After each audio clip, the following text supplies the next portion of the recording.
Hi everyone, welcome back to the channel. My name is Vanessa and I am an indie author from Toronto, Canada, and I publish under the pen name A.N. Sage. I write mostly young adult and fantasy, some sci-fi, and for the most part, a lot of like paranormal mystery type books. So if you are interested in getting to know me a bit more or finding out some of the tips that I have for writing, I do put out videos here every single week. So I put out a video a week, and usually it's either tips, advice that I have from things that I've learned a lot. I share my mistakes along my journey of having published 15 books so far, and some behind the scenes and a lot of planner videos because I love me some stationery. So if that sounds like something that's up your alley, then make sure that you are subscribed so you don't miss out on any notifications for future videos. Now, this week, we are actually talking about something that's pretty important for authors, and I'm talking about author websites. I've been seeing a lot of chatting on social media from authors who are starting out, who aren't sure on what to put on their websites, where to start, what they should have on there, and just like generally looking for advice on how to handle the author website and whether or not they need it. So to completely start off, I think an author website is absolutely crucial. It is your hub of information where you will lead people. That is not social media. It is something that is your own, right? Much like your newsletter, it's something that you own, that you have responsibility for, and it's something that is yours. It is not something that someone else can take away at any point. We've seen a lot of fluctuation in social media happening. There's a lot of changes. There's always a new platform coming around that you feel like you need to be a part of. And that can be really hectic, but it also can be very destructive to an author's career if you're always jumping from place to place. But the recommendation is usually from any kind of marketing perspective is that you stick to one or two or three, just a few social media outlets, and you don't spread yourself thin and you put all your eggs kind of in that basket. But then what happens if that social media outlet is gone one day? You have nowhere else to connect to with your readers. You have nowhere else to reach out to your readers, and you could lose quite a bit of income and your popularity and any kind of readership just from that alone, because that's not something you can control. And a website is something you can very, very much control. So I think it's really important for every author to have a website. And I think there's a couple of things that you can do to make your website not just like stand out, because really we're not, like, I don't think as an author, you're looking to stand out with your website. Like, it's not some big destination. People are going just being like, oh, did you see this cool website? Maybe I'll read this author's book, even though I don't read at all, right? It's for you to have some kind of branding, consistent branding, and a way to communicate who you are, what you're about with potential readers and current readers as well. So my number one advice is find a provider that you can stick with. Do your research. Don't jump on the first thing. Don't settle on a provider too, just because it happens to be like the cheapest one out there. Because if it doesn't have the things that you need it to have in the future, it's going to cost you so much more money. And take this from my own personal experience, it will cost you so much more to rebrand everything, to move to a new provider as you start to grow, than it will to just spend a little bit more at the beginning and choose a provider that you can actually stick with for a long time. I used to be on a WordPress site, and WordPress is totally fine, but I found it to be very finicky. I found that WordPress required a lot of coding to do the things that I wanted to do as I grew. And then it required me to pay people to do things because I couldn't figure out how to do it myself or didn't have time to figure out the codes. It was very finicky. And so I ended up switching from WordPress to Squarespace. And now this is for the last, I don't even know how many years, we're talking like a decade probably.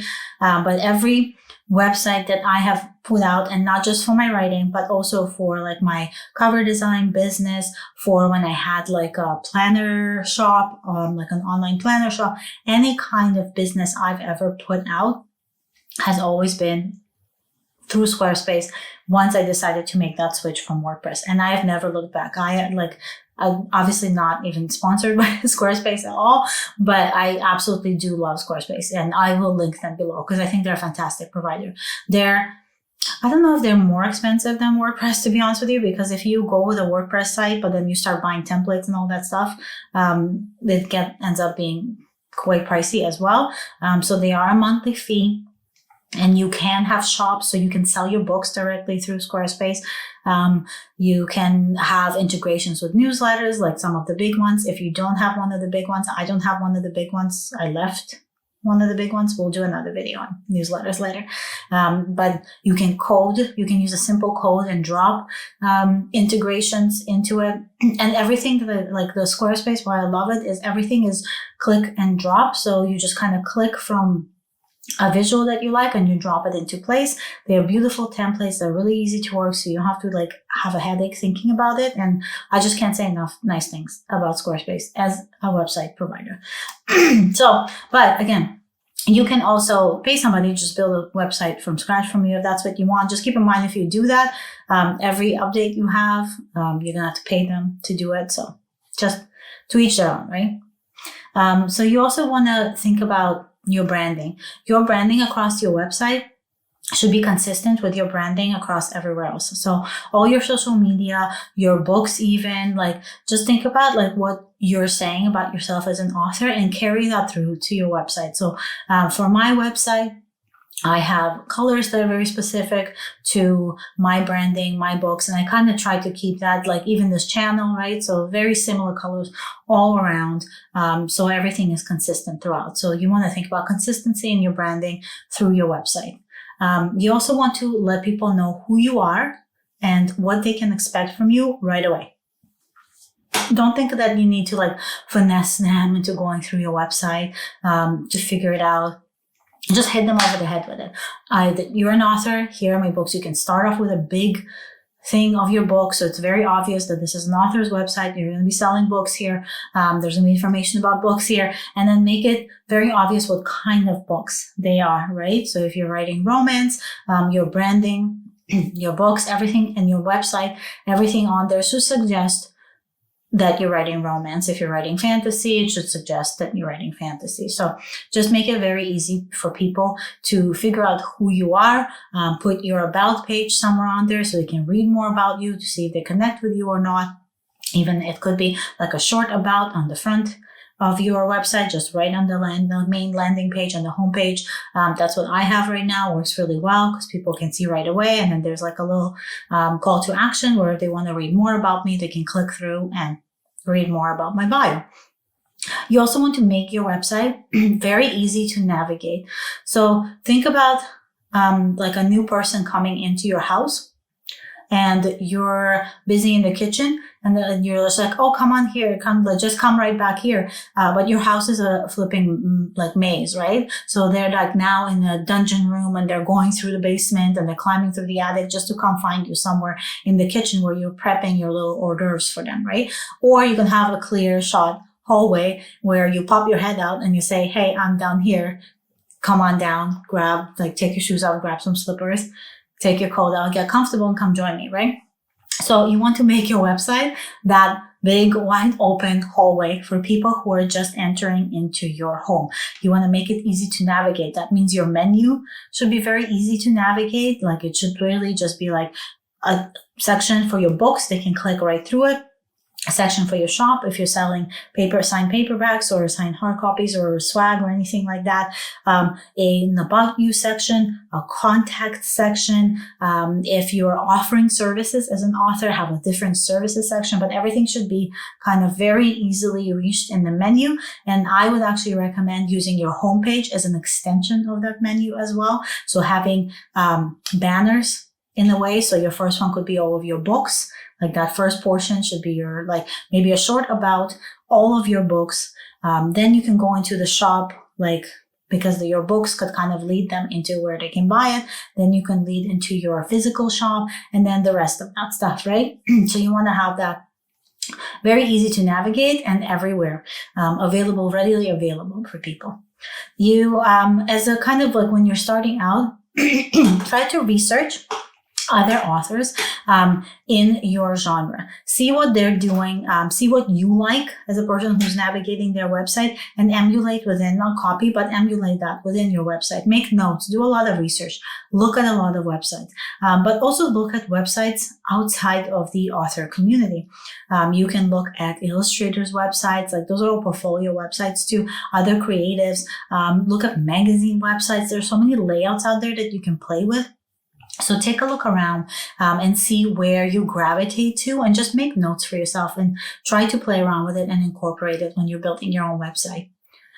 So the next tip I have, and this is a really important one, and like I said, we are going to do a newsletter, different video on newsletters, but easy email collection is key for your website.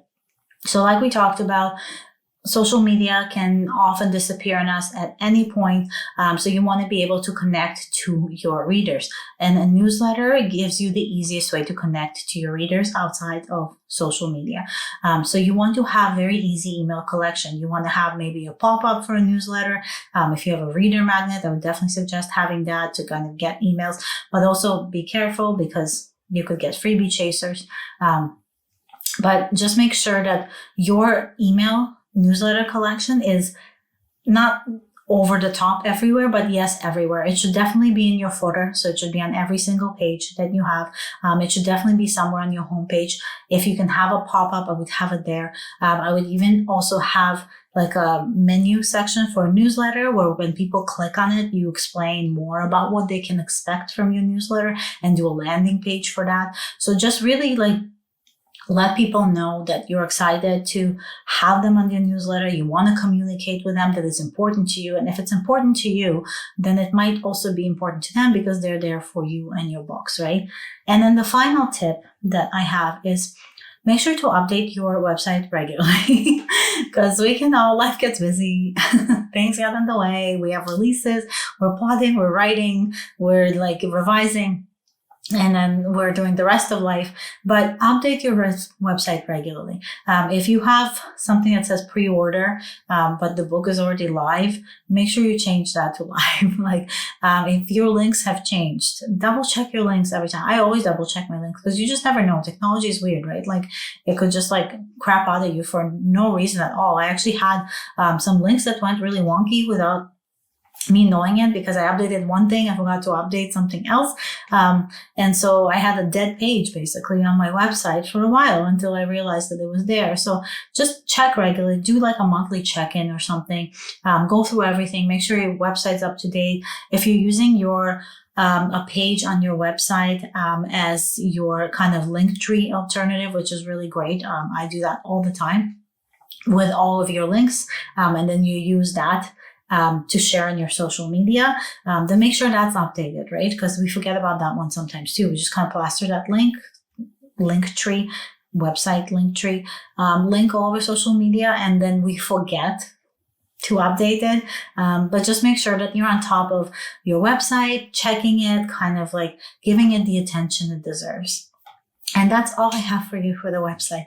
It's not as hard as it sounds. I know it can sound really difficult, but it's quite simple. Once you get started, and if you pick a provider, it makes it easy for you. It literally should only take you a couple of days, unless you're indecisive like me, which it could take you a bit longer, but it shouldn't take you very long to kind of get a basic website going, and then you can slowly add to it over time. But if you are kind of teeter-tottering on whether or not you need an author website, definitely I would go towards yes.